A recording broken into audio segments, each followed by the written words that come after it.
পাকা রাস্তা করার জন্য ব্রিজ ভাঙার ফলে যোগাযোগ বিচ্ছিন্ন হওয়ায় আগামীকাল ঈদের নামাজ আদায় সহ ঈদ উদযাপনে দুশ্চিন্তায় প্রায় 3টি গ্রামের মানুষ।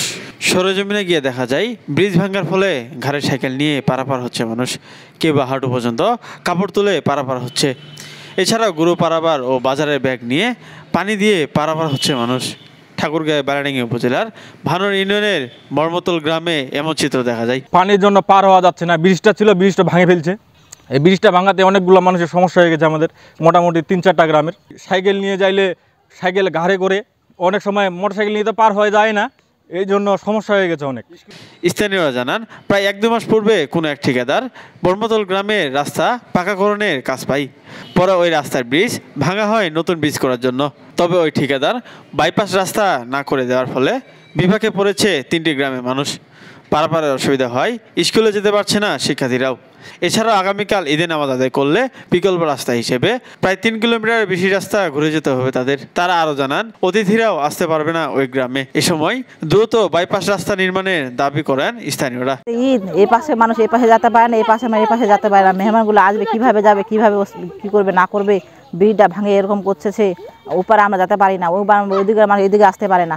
মনে করে ওইদিকে ভিজা কাপড় দিয়ে আসে, আবার এদিকে শুকান কাপড় দিয়ে তারপরে মনে করে ঈদ করতে হবে। ঈদের জামাত আমাদের এখানে, আমাদের বাড়ির পশ্চিম পাশে ঈদগাহ মাঠ, কিন্তু এখানে যাওয়ার আমাদের কোনো যোগাযোগ নাই। গত শুক্রবারে আমরা এখানে নামাজ পড়তেও আসতে পারি নাই। কেউ জুমার নামাজ আদায় করতে পারে না, জোহরের নামাজ বাসায় আদায় করছে। এখানে প্রায় আমাদের 5-6টা গ্রাম, শুধু 5-6টা গ্রাম না, এখানে অনেকগুলো গ্রাম আছে, সবাই এই পাশ দিয়ে আসা যাওয়া করে। ব্রিজ ভাঙে তখন আমরা আসে ক্লেম করলাম, তা ভাই ব্রিজ কেন ভাঙতেছেন?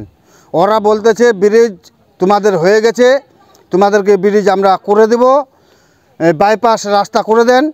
বলতেছে এখানে তো মাটি কাটার জায়গা বিশেষ ভালো নাই, 2 সাইডের মাটিটা উৎকল দিয়ে বাঁধে দিব রাস্তা, আগে ব্রিজ ভাঙ্গি।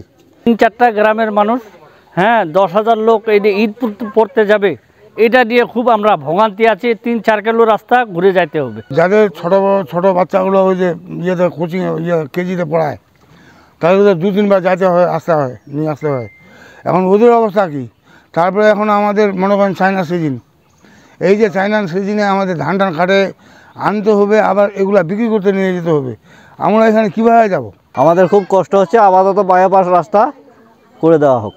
আমার পিছনের এমন দৃশ্যটি দেখে আপনাদের নিশ্চয়ই মনে হবে 2 সীমান্তে 2 মানুষ ঠিক দাঁড়িয়ে আছে, কিন্তু তা নয়। পাশের একটি ব্রিজ ভাঙার কারণে 2 পাশের মানুষের যোগাযোগ বিচ্ছিন্ন হয়ে যায়।